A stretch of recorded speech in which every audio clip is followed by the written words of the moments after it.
What are you making? I'm mixing up a stew to give corporate a different view. Have a taste.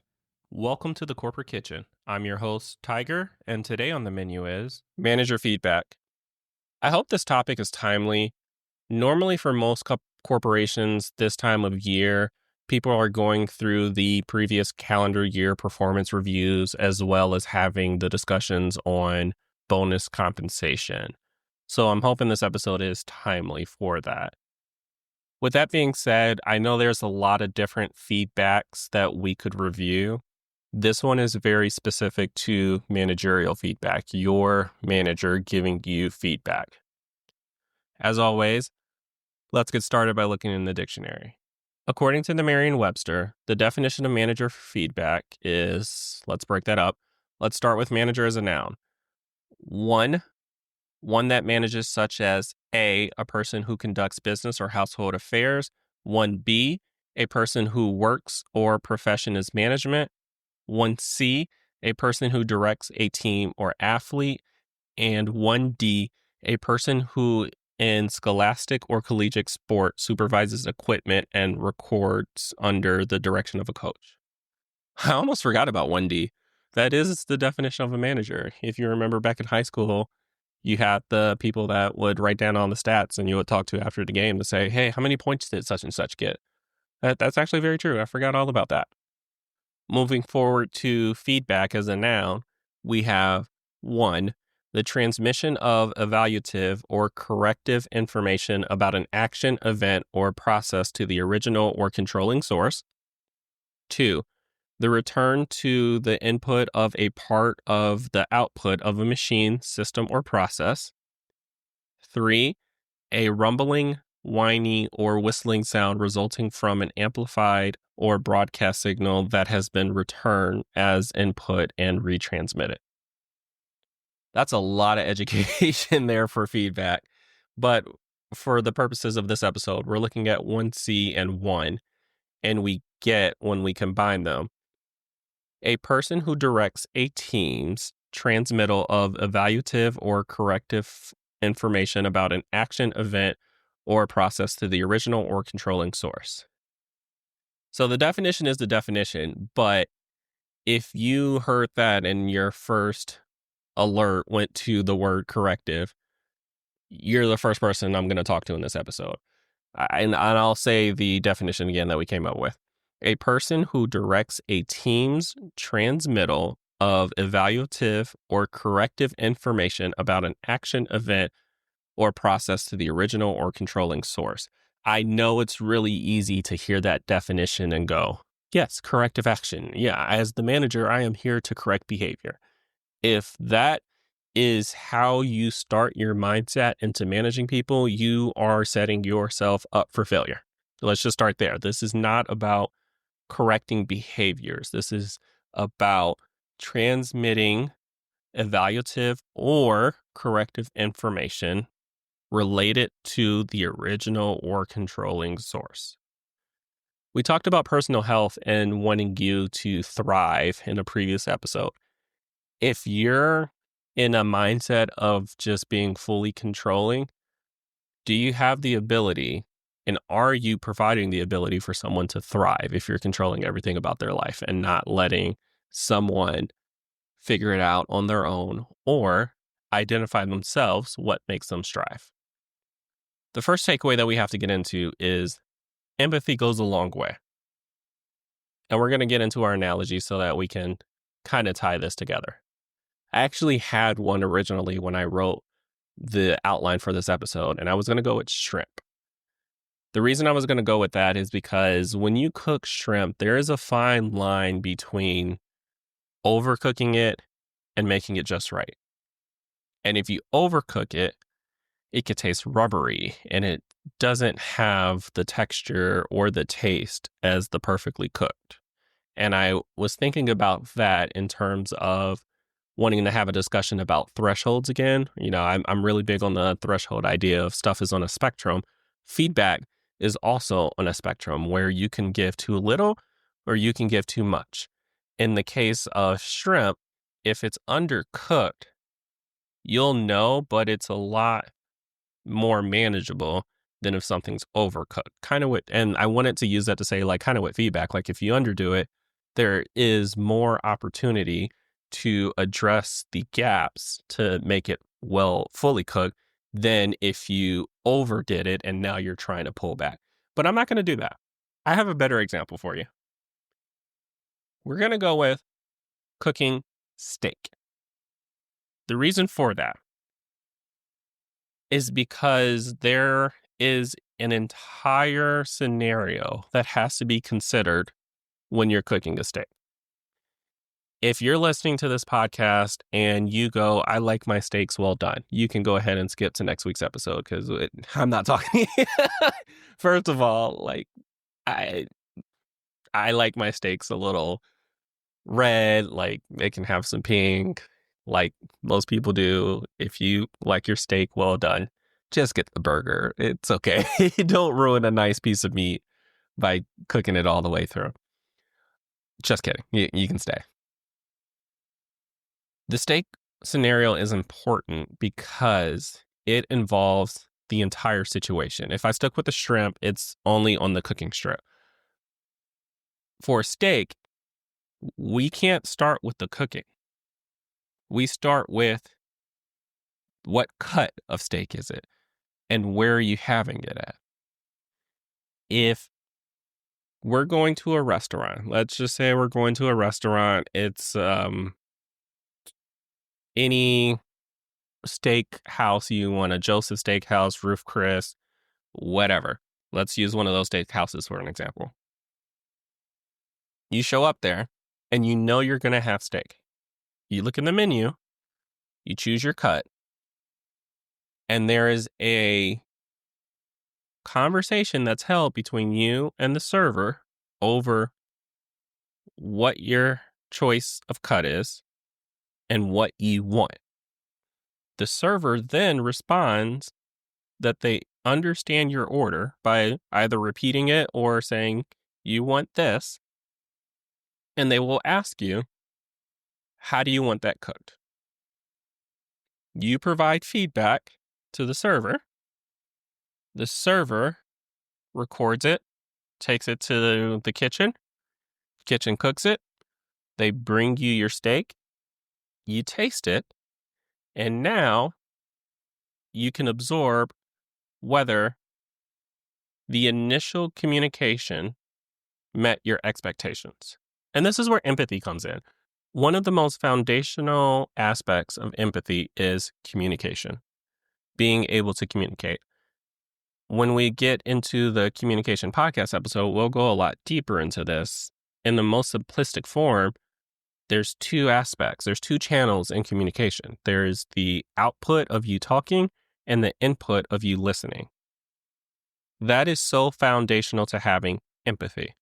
For you to be able to understand other people's feelings and emotions towards certain subjects, you have to be a good listener and interpret that to be able to speak with the knowledge and understanding of what someone else is going through or how someone else views a situation.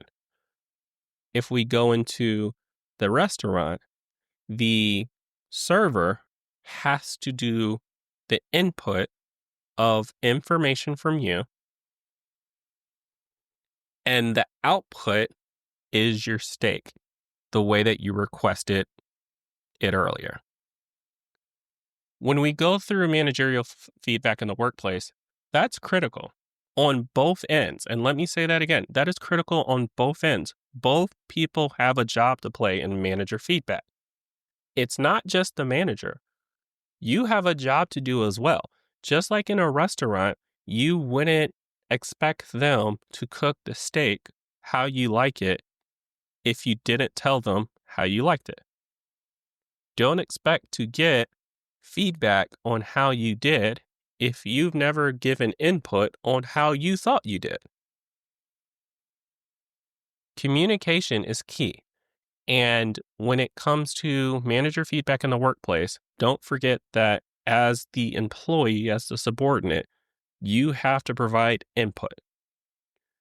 What the manager's output is by the time the feedback loop comes around should have already included levels, not one level, levels of input from you regarding how you felt and your perspective of the situation.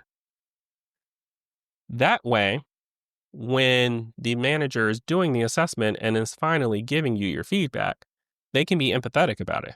They understand where you're coming from, what your feelings are, and how the situation is. It's going to be a larger challenge to provide great feedback to people that you have no background, no type of input from. It's like being empathetic to a stranger. You can do that, but you don't have enough input to know how to do that in a form that helps them strive. We want you thriving, right? In order to get you thriving, I have to have some level of input to know more specifically the things that you're going through, how you view things versus how I see them, so that we can close any gaps that exist. With that being said, I mentioned earlier, it's levels of input. If raise season, which by the way, we all love our money. Raise season is probably everyone's favorite time, whether you want to call it raises, merits, bonuses, whatever. Compensation season. When it's time to talk about the increase in your salary and any potential performance related compensation that you receive, great season. Everyone loves it. If you're waiting for that time, or if you are hearing feedback from your manager at that time on last year's performance for the first time, you've already failed. As an employee, you have already failed. There should have been multiple check-ins. There should have been multiple conversations and multiple opportunities for you to provide input so that you're already prepared for the output. I wanted to have this as a takeaway, the whole communication thing, but I think empathy is more important here. And again, of the two things I'm going to talk about with empathy, one is the communication. So I'm able to funnel this idea in there. You should already be having the conversations throughout the year. It is March. We are 3 months removed from the previous calendar year. If there has not been a single conversation on how you did last year yet, it's kind of a waste of a conversation. You have to make sure as an employee, especially people that are coming into corporate for the first time, that you're providing that feedback just as you would if you were in a restaurant ordering steak. Caveat. I'm going to cut you some slack here. Caveat. In the restaurant example, the server probed for your answer, right? So when you were there, you said, can I get the filet mignon Oscar style? And the server came back and said, how do you want that cooked? I do understand the ideal that it's a lot easier to provide input when you're probed for it. When someone asks you, hey, what do you think about this? How do you think about that situation? So understand that. But if I took that same example and asked you, why did they probe you on the way that you like your steak?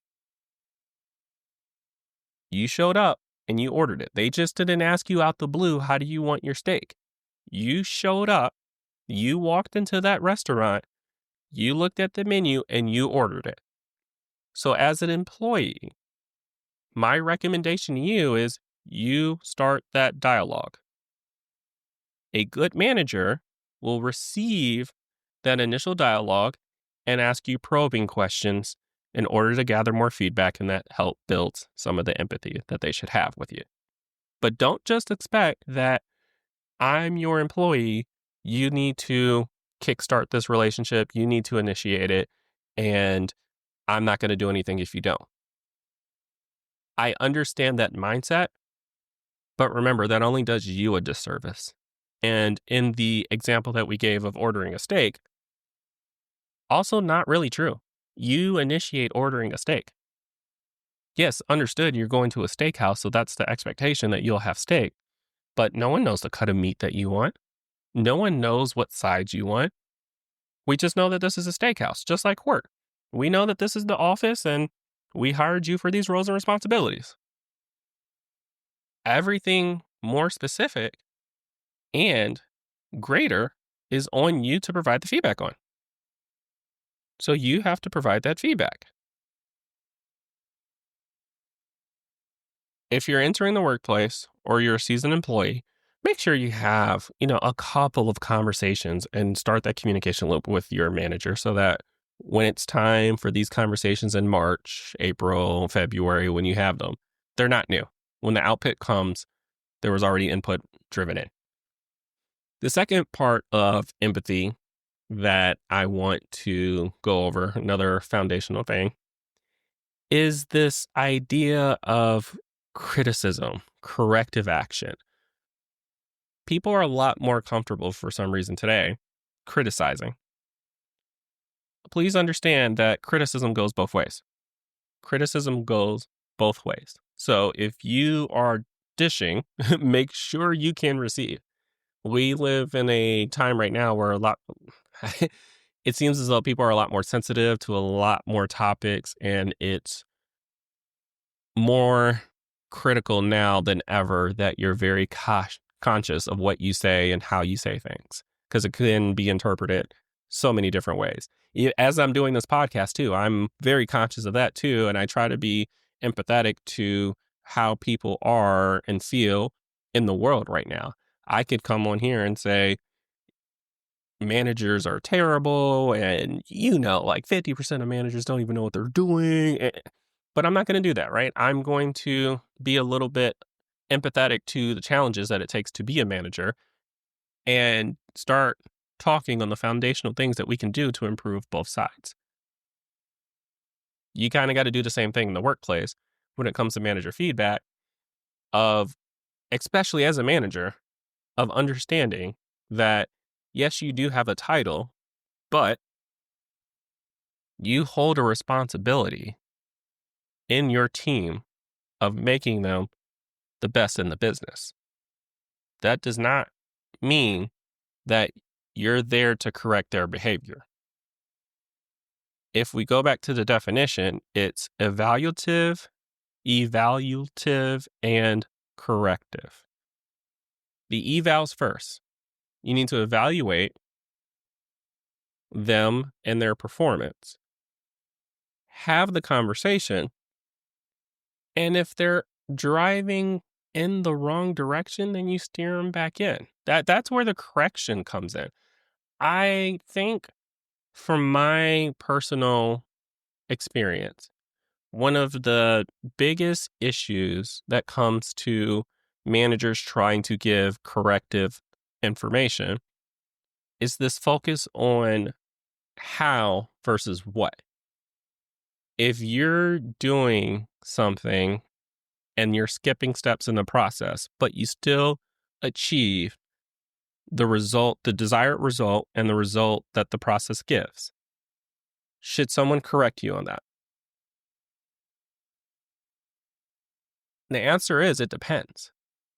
If you didn't break any policies, if you didn't break any rules, and it was much more efficient and better for you to skip those steps, should be fine.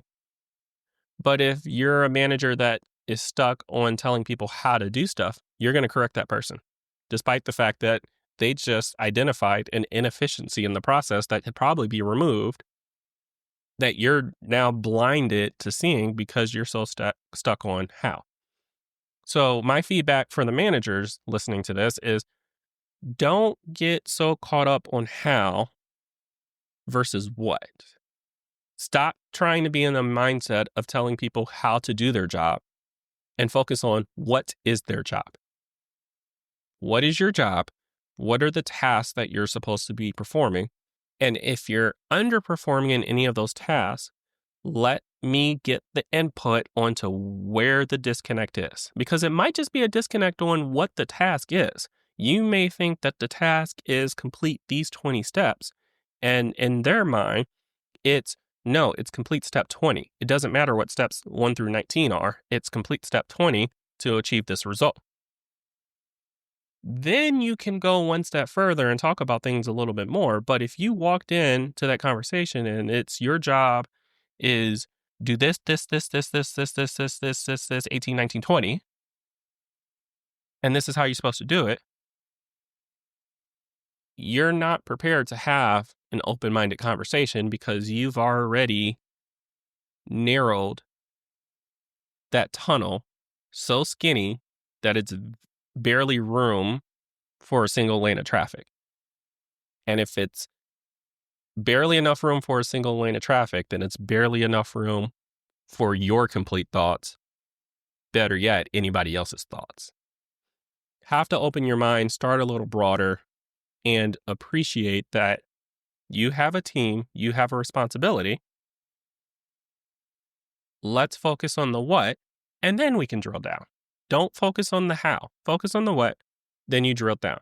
And that makes it a lot more easier to ask those probing questions to receive the input so that you can be a little bit more empathetic as a manager and truly deal with the issues at hand. Right. So I know we spent a long time on empathy, but I think that's really important. When it comes to managerial feedback, we really miss empathy on both sides. Again, as the employee, you really got to provide that input. And as the manager, you really got to step back and ask what before you get into how. Going back to the example with the steak one more time, let's not do a restaurant. Let's do a friend's house. Someone said they're going to throw some steaks on the grill. And you're going to go over. Let's say we're going to watch some Sunday night football. Friend's going to put steak on the grill, have a couple of beers. If you don't tell that friend how you like your steak, how would that friend cook the steak? Think about that. If you don't tell the friend how you want your steak, how would your steak get cooked? And as the person on the other side, if you're cooking the steak, if you're putting the steak on the grill, and you don't ask your guests how they like their steak, how do you cook it? If you're not empathetic, you won't ask. You won't care. You'll just cook it the way that you like it. And if the guest likes it or not, it's going to be a representation of the lack of input that you received. If you have a little bit of empathy, you'll reach out. Hey, I'm going to throw some steaks on the grill. How do you like your steak again? Oh, I like mine rare. Cool. Now, with that input, you can provide an output that you know will satisfy your guests. See how that works? So have some empathy as you go through this. The second takeaway I want to go over with this, especially for the new people that are joining the workforce, there is a talent management process. And it helps for you to understand a couple things in the talent management process. Number one, and we should all know this, compensation. There is a process to manage compensation, how people are compensated, how your performance-based compensation is, how to move up and receive promotions or change jobs, and the compensation related to those activities. You got to kind of know what they are in order to help guide some of the input that you need to give for these managerial feedback conversations. If you're in a role that you like, that you want to stay in, and you want to be promoted within this role and make some more money, the most valuable input you can give to your manager for them to be prepared for the feedback comes with the education of knowing how the process works, how you receive compensation, how do you get more compensation. If you're relying on the manager to provide, you're doing yourself a disservice because a lot of that information is readily available or the ability for you to achieve on yourself. Now you're kind of putting your manager in, I won't say an awkward position, but in a position that, in my opinion, wastes time. You've wasted time. If you're asking your manager how to get a promotion and you didn't do the research to understand how to get that promotion, you've wasted all the time that you could have done that research yourself and then presented the case and the input of, hey, I want to get a promotion. Here's what I understand is required to get there. This is what I did to reach and meet some of those objectives. Where do I stand on achieving a promotion, and what are the remaining gaps that I need to close in order to get there? That is a much different conversation, much different level of input than if you were just to say, I want to move up. I want a promotion. I want to be an executive. Not a lot to go off of, right? So if you're an employee, make sure in the talent management process, one, that you understand your compensation, and two, you understand the functional management. What does that mean? It means that what you do in your function, whether it's human resources, whether it's finance, whether it's program management, whether it's engineering, whether it's quality, what you do in the specific function that you're in will be different for every function. Don't expect what you're doing in quality and the way that moving up labor grades, levels to get a promotion in quality works the same way as engineering, works the same way as in finance, works the same way as HR. Different function, different ball games is what you really have to understand. If you go get a steak from a Michelin star restaurant and you go get it from your friends, you wouldn't have the same expectation. Different functions, different expectations, different results. It doesn't mean that the Michelin star restaurant is going to be better. We're not talking better or worse here. We're saying recognize the differences.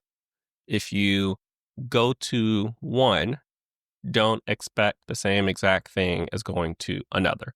Even when it comes down to, let's say, the toppings, like you go to a steakhouse and you get the filet mignon Oscar. Oh, I expect crab meat on top. It may not be the exact same if you go somewhere else. They may season it differently. I mean, it could still be crab meat, but they may put in a special sauce, right? It's an input that you would have to give in order to receive the output correctly. But don't take an input, don't get education from one function, submit an input, go to a different function, not get any more education, and expect the same output just because it's all within the same company. It doesn't work that way. If you're in one function, you provide the input that, hey, I want to be promoted and I've done all these actions, and then you get promoted. Then you go to a different function. You don't do that. So now there's no input. You're just expecting that, hey, based off of what I learned, as long as I do all these things, I should get promoted. That's the wrong mindset to have. You still have to do the input. There's still a talent management process that has to be made, and it's different functionally. So just be careful when you're changing functions, right? And as a manager, have that feedback with the employee as well. If you're dealing with someone with a diverse background that's worked in many different functions, they may have that expectation where, hey, in HR, I moved up 3 levels in 2 years. I mean, they may or may not do that. I'm just using this for example. Now they came over to finance and it's like, hey, I'm expecting, why haven't I moved up 2 more levels? And it's like, this is not HR. This is finance. Everyone's going to have that same mindset. So just make sure you're coaching your employees on that. The last takeaway that I want to get into, most total compensation depends on performance. What your manager enters for your performance will determine what your compensation is, performance-based compensation. If you're not on the same page prior to that conversation, when it comes time to get that, you're going to be very upset, potentially very disappointed. And we're talking about your money here. Why would we want to be in a position of not knowing? It's like going back to the steak. If you're at a place that charges $200 for the porterhouse, and this is a place that you're going to for the first time in 5 years, you probably won't go there again for another 5 years because this is a very expensive steak, very nice steakhouse. I'm just expecting the best of the best, once in a lifetime experience. You don't give the feedback of how you want it cooked. And when you get it, it's too red for you. And you don't like it. And now you're about to spend $200 on an experience that you didn't like, that could have been fully prevented had it been addressed prior to the session. It's the same thing on your managerial feedback. When you're going into this conversation, there should have been plenty of others so that you're anticipating a continuation instead of having an expectation of whatever, right? Let me go through that one more time. You should have an anticipation that we've already had all these conversations. I anticipate that I'm going to receive my performance-based pay equal to all the conversations that we had. If you go in there with an expectation, you're doing two things. One, you're setting yourself up to be disappointed. And two, you're also closing the loop on being able to have a conversation. You got to be really careful with expectations. Expectations are really yes or no's. And if you get a no, if your expectations are not met, it provides an influx of negative emotion because your needs were not met. Whereas if you're anticipating something and it ends up being a no, you're a little bit more open-minded and able to navigate to find out what happened. I anticipated that this steak would be cooked medium rare. I'm excited. My emotions are brewing. I'm emotionally invested into this steak being medium rare. And it comes out and it's not. It's well done. It's like, oh, okay. Well, now I need to reevaluate to understand what happened. I may be emotionally disappointed, but consciously from my head, I can put now the brain power in, remove the emotion, and figure out what happened. Whereas on the expectation side, it's a lot more, I put the brain power there, not the emotion. The brain said, expect this, didn't get it. Now, my brain is like, did not compute, error. And that will leak into your emotions, being a little bit more frustrating if you don't know how to manage it from a emotional intelligence and brain power scenario. But you're just, because you've thought it through with expectations a lot more, the prediction of what the steak looks and tastes like has a much more logical, deeper effect than with anticipation. But it's okay though, because at the end of the day, whether it's anticipation or expectations, it's up to you as the employee to be able to manage disappointment and react accordingly so that you can get what you need. Again, a lot of total compensation depends on the manager's feedback. You have to be able to reel it back in. We talked about in the very first episode being ready for rejection, being able to pick yourself up and hit the good fight again. This is another one of those examples where if you get feedback that you don't agree with, don't immediately go down the line of this manager sucks. Just as if you're in a steakhouse and you taste the steak, your immediate reaction wouldn't be, this is the worst steakhouse I've ever been to. It shouldn't. You should take the time to evaluate, put the head back on the shoulders, calm the emotions down, and figure out what went wrong. Once you do that evaluation, now you can come back with the logical head and say, okay, this is what's not working and this is what needs to change. And this is what changes now I need to make, or that I need to influence my manager to make in order to make myself successful. Sometimes it's as big as like, hey, I have to go get a new job. Sometimes you'll go through the whole evaluation and you'll tell yourself, my manager and I are not aligned despite all the input and levels of input and detail of input I've given the manager. They're old school while I'm a little more new school. It's time for me to leave. I need to find a better manager. And that happens. Just like at some steakhouses, some people say this is the best steakhouse I've ever been to. And you go there and you taste it and you're like, I'm just not in love with this steak as much as other people say about it. This isn't my favorite. I'm going to choose a different one. Both are okay. However, although the topic is called managerial feedback, I hope that you're understanding that, unfortunately, it's a lot more work on you as the employee than it is on the manager.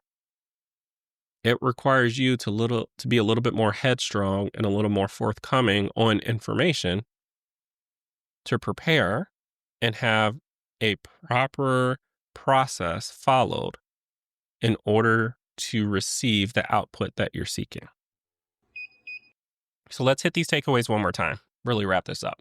Number one, empathy goes a long way, both on the manager side and the employee side. Make sure you're having the communication as an employee, providing those inputs. On the manager side, really understand the what. Let go of the how. Don't walk in there banging on the how to.